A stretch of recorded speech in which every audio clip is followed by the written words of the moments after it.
Nous sommes de retour en direct dans votre édition du 19 juillet 2024 de votre quotidienne consacrée à l'actualité des marchés financiers. Et désormais, il est temps de retrouver Éric Galliègue. Bonjour Éric. Bonjour Louis-Antoine. Merci Éric d'être avec nous ce matin. Éric Galliègue, vous êtes directeur de la recherche chez FI Advisor Valcan, avec nous pour décrypter l'actualité et son impact sur les principaux indices actions mondiaux. Avant de rentrer dans le détail de ce que vous avez sélectionné pour nous, Éric, quel est le bilan de la semaine ? Le bilan de la semaine est relativement limité, peu de volatilité finalement sur les marchés. On a une légère baisse en Europe, 1,5%, une stabilisation quasiment au plus haut donc des indices américains. C'est donc effectivement une volatilité très limitée. L'euro a lui aussi continué sa progression. Il a progressé de 0,4, ce qui est une performance elle aussi relativement faible, ce qui montre une stabilisation des marchés d'une façon générale au niveau actuel. Alors, vous avez décidé de nous parler en premier de la tentative d'assassinat sur la personne de Donald Trump, assassinat qui a échoué, heureusement, par la force des choses, si je puis dire. Ceci étant, ça renforce sa popularité et donc la probabilité qu'il soit élu président de la République à l'issue des élections présidentielles de novembre prochain. Et son programme, connaît pas vraiment, mais des analystes se sont amusés à modéliser l'impact, et notamment l'impact de cette élection sur le PIB de la zone euro, et il serait très négatif. Oui, c'est la conséquence effectivement de cet attentat manqué contre le candidat à un second mandat à la présidence des États-Unis, donc Donald Trump. Cette conséquence, c'est qu'il revient en selle en quelque sorte, et il sera probablement élu, c'est ce qu'on peut imaginer aujourd'hui, dans la mesure où sa popularité a beaucoup progressé, où il a été intronisé par les Républicains cette semaine, et donc effectivement, la conséquence pourrait être négative. C'est ce que nous dit Goldman Sachs effectivement dans une étude, 1% de moins pour le PIB de la zone euro, via, je dirais, la hausse des taxes à l'importation sur les produits européens qui sont donc exportés aux États-Unis, mais aussi, surtout, en raison de l'incertitude. Le vrai danger, le vrai ennemi des marchés financiers, ça reste l'incertitude. Et c'est vrai qu'en l'occurrence, on connaît un petit peu ce que voudrait faire M. Trump. On sait qu'il est surtout peu prévisible. Et c'est bien sûr quelque chose de compliqué pour les marchés financiers. Ce que l'on sait, c'est qu'il souhaite mettre en avant, développer l'isolationnisme américain, et donc augmenter les taxes à l'importation et organiser un repli des États-Unis de certaines zones géographiques, notamment l'Europe et le Moyen-Orient. Tout ceci est négatif, nous semble-t-il, pour les marchés financiers, notamment européens. Oui, très clairement, les 1% de PIB modélisé en baisse, ça correspond à 150 milliards de dollars quand même. C'est pas n'importe quoi. Et je rappelle que c'est l'Allemagne qui serait impactée en première avec une part dans le PIB européen de 33%. La France et l'Italie suivraient du coup par la force des choses. Tout ça est effectivement assez inquiétant. America's First, on l'a bien compris, c'est le discours de Donald Trump. Joe Biden, l'autre candidat à la présidentielle américaine, suit globalement le même chemin. Et il s'est attaqué au secteur des semi-conducteurs cette semaine. Oui, clairement, le secteur des semi-conducteurs a souffert cette semaine parce que Joe Biden ou l'administration Biden souhaite renforcer les sanctions contre les entreprises qui continuent à exporter des semi-conducteurs vers la Chine. Alors clairement, c'est ASML qui a été, je dirais, ciblé, qui correspond effectivement à l'entreprise qui exporte énormément en Chine, plus de la moitié de son chiffre d'affaires du second trimestre, qui par ailleurs a été remarquable en termes de ventes et de bénéfices. Mais globalement, on se retrouve toujours avec une relance en quelque sorte de ce qu'on a appelé la guerre commerciale avec la Chine, ce qui évidemment n'est pas de bon augure pour le commerce international, donc pour l'activité internationale d'une façon générale.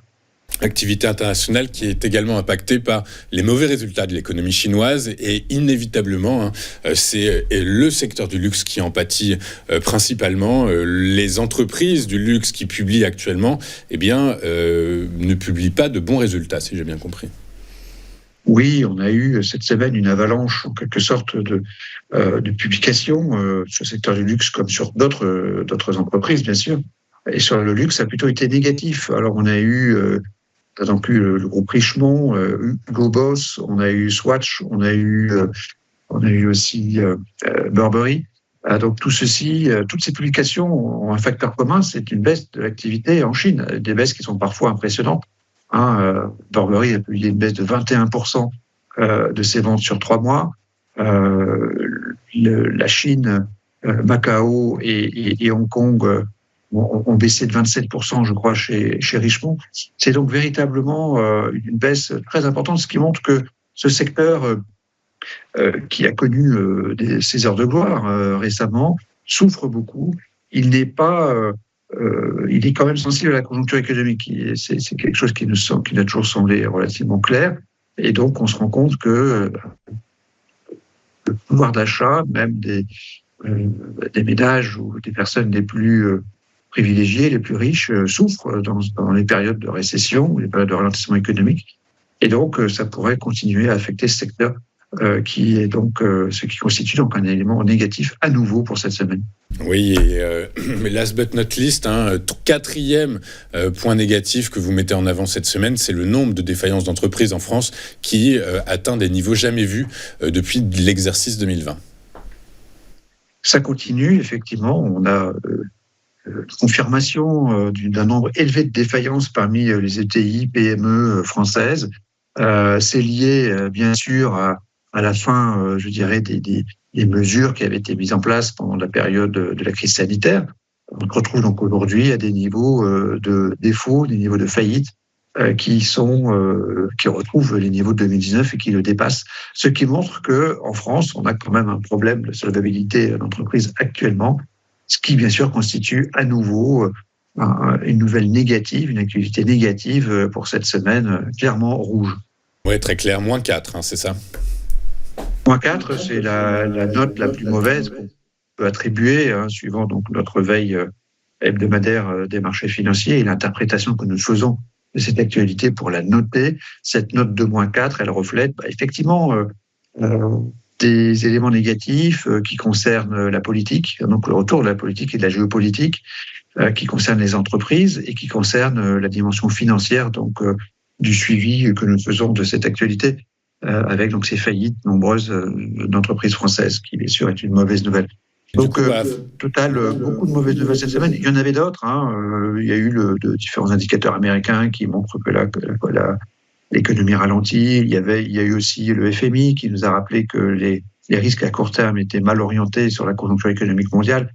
Donc, globalement, on a vraiment pas mal d'éléments négatifs concernant donc ce suivi du risque. Oui, il y avait la politique monétaire, la stratégie de politique monétaire de la Banque centrale européenne aussi, qu'on aurait pu commenter, qui là aurait pu être peut-être un point plutôt positif, sachant que, dans ses perspectives d'évolution de l'inflation, la Banque centrale européenne modélise une inflation qui se rapproche de la cible des 2%. Du coup, par la force des choses, c'est ce qui a donné un peu de peps hier au marché financier, mais effectivement, l'environnement global reste assez anxiogène. Du coup, par la force des choses, Eric, est-ce que votre modélisation du risque a évolué ? Alors, cette modélisation du risque c'est un petit peu dégradé, forcément, avec -4, mais notre suivi prend un glissement semestriel, donc on se retrouve toujours dans un niveau de risque qui est moyen, un petit peu supérieur à la moyenne, mais pas dramatiquement élevé, donc on est dans un risque moyen plus, on va dire. Voilà pour la première dimension de notre analyse, la première jambe que nous regardons. La deuxième jambe des marchés pour qu'il avance.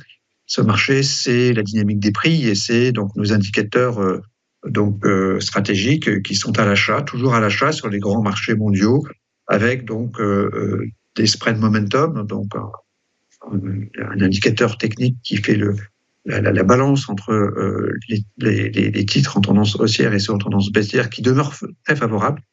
Donc, au total, on se retrouve dans une configuration pour laquelle nous sommes toujours à l'achat sur les marchés d'actions.